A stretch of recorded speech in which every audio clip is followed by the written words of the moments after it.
दोस्तों नमस्कार, मैं हूं विनीता यादव।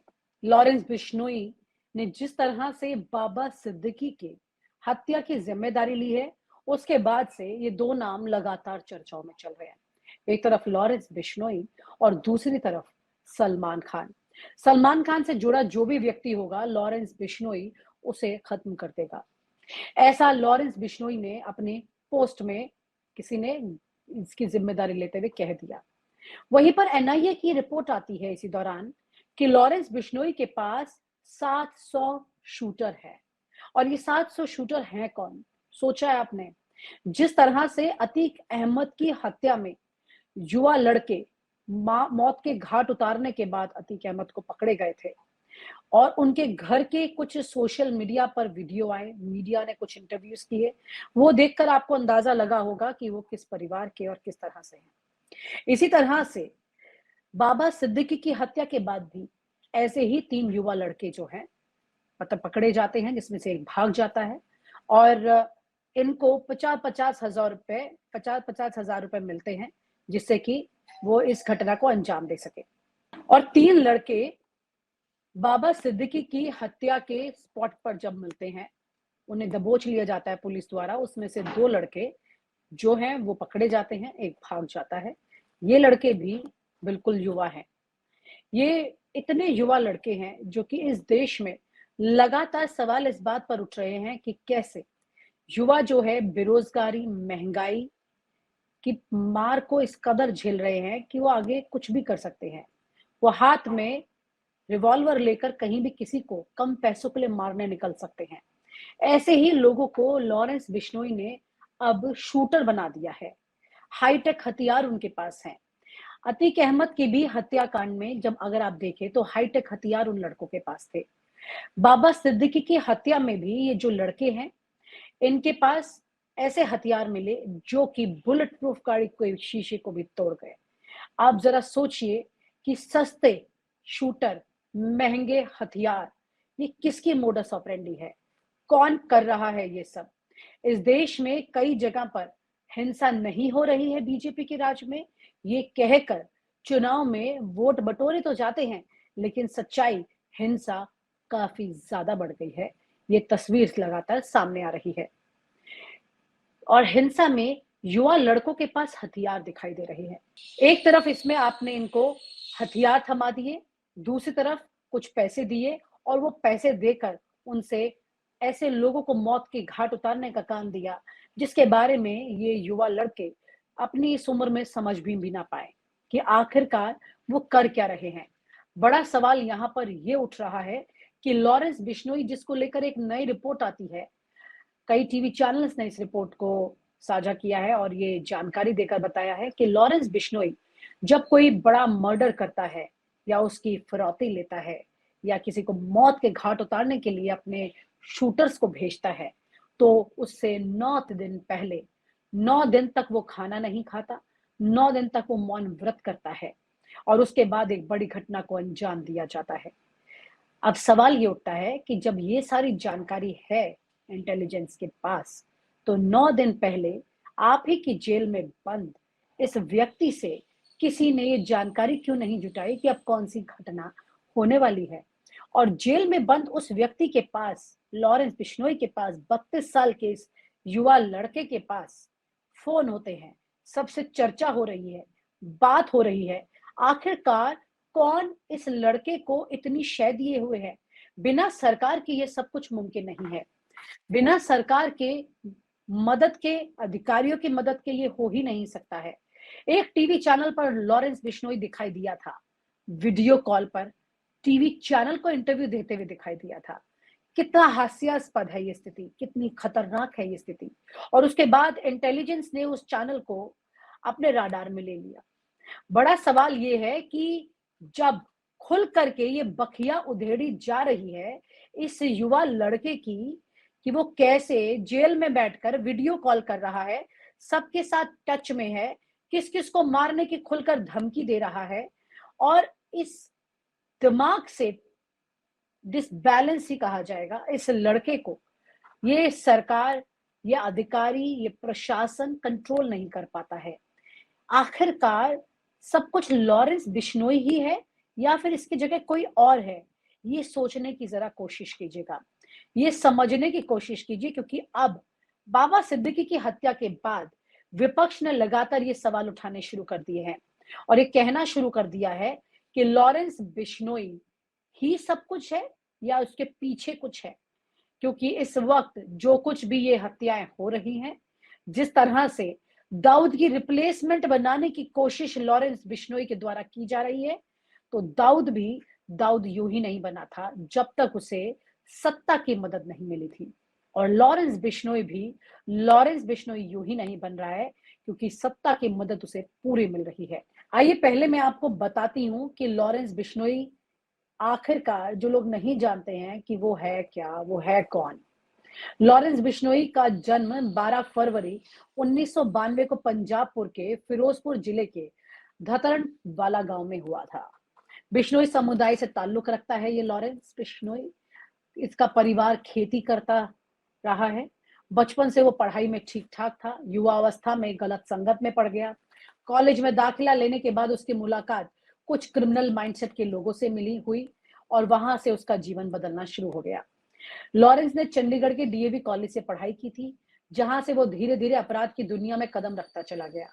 कॉलेज के दिनों में ही उसकी मुलाकात कई शातिर अपराधियों से हुई और वो वहां से अपना गैंग बनाना शुरू करने लगा।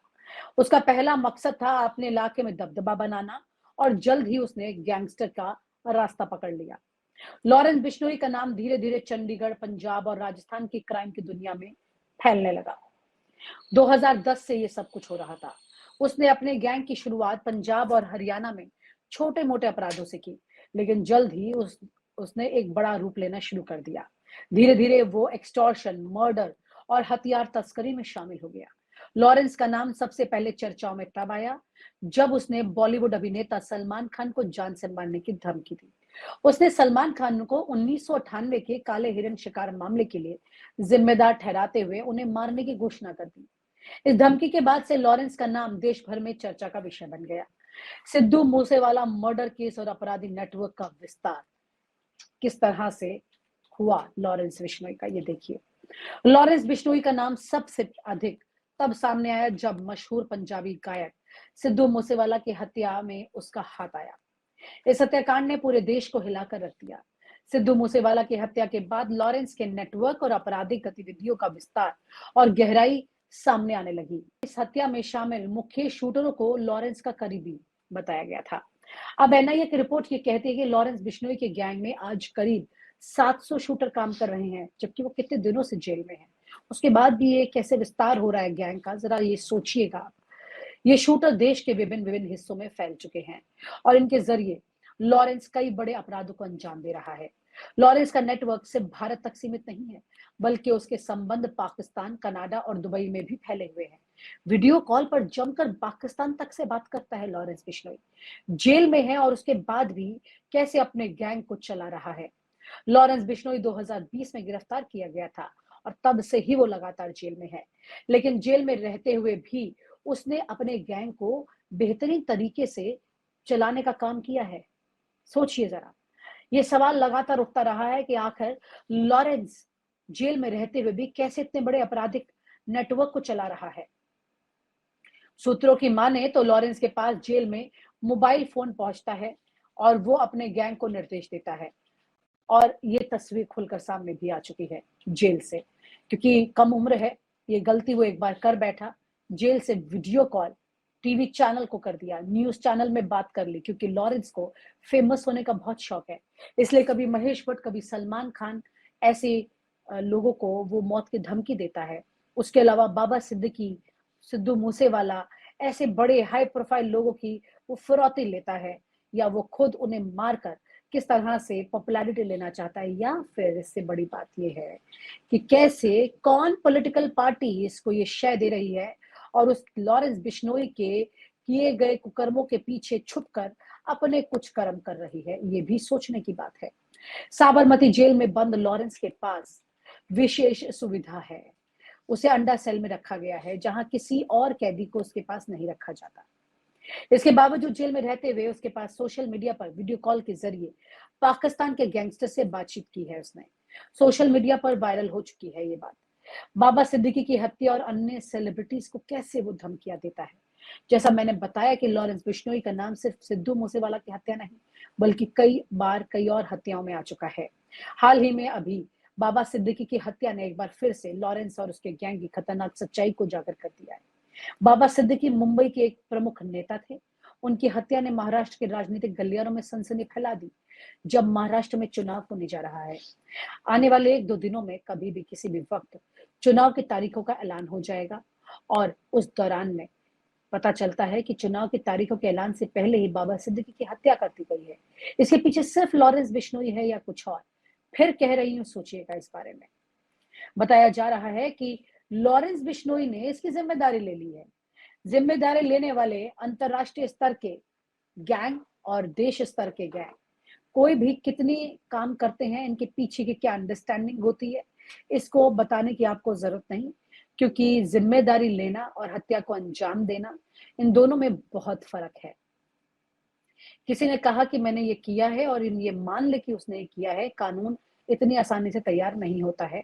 ये आप दर्शक है जो ये सुनकर मान लेते हैं कि लॉरेंस बिश्नोई ने किसी एक सोशल मीडिया पोस्ट के जरिए जिम्मेदारी ली और आपने मान लिया जिम्मेदारी ली, और उसके बाद प्रदेश के मुख्यमंत्री उप मुख्यमंत्री अपनी सिक्योरिटी बढ़ा देते हैं, बजाय इस बात के कि इस तरह के युवाओं को नौकरी दे जो 50,000 रुपए लेकर किसी की जान ले सकते हैं। उन युवाओं के लिए उन्हें कुछ और काम अगर मिल जाता तो शायद वो वहां बिजी होते।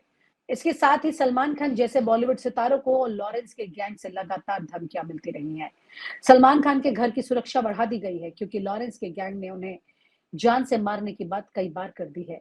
ये सवाल अब और गहरा हो गया है कि इतनी सुरक्षा के बावजूद लॉरेंस का गैंग किस तरह से इन गंभीर अपराधों को अंजाम दे रहा है।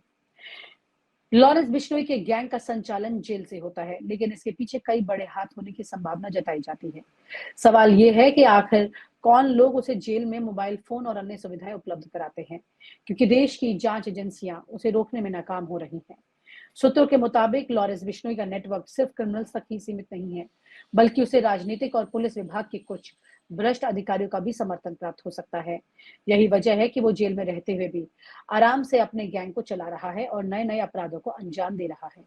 एनआईए की रिपोर्ट और देश की सुरक्षा पर सवाल है कि कैसे हालिया रिपोर्ट में जब यह खुलासा हुआ कि 700 शूटर उनके लिए काम कर रहे हैं, तो आखिरकार देश की एजेंसियां कहां काम कर रही हैं जो ऐसे इस नेटवर्क को खत्म नहीं कर पा रही। जहां पर पप्पू यादव ये बात कहते हैं कि मैं 24 घंटे में 2% के इस गैंग और गैंगस्टर को खत्म कर सकता हूं अगर कानून इजाजत दे।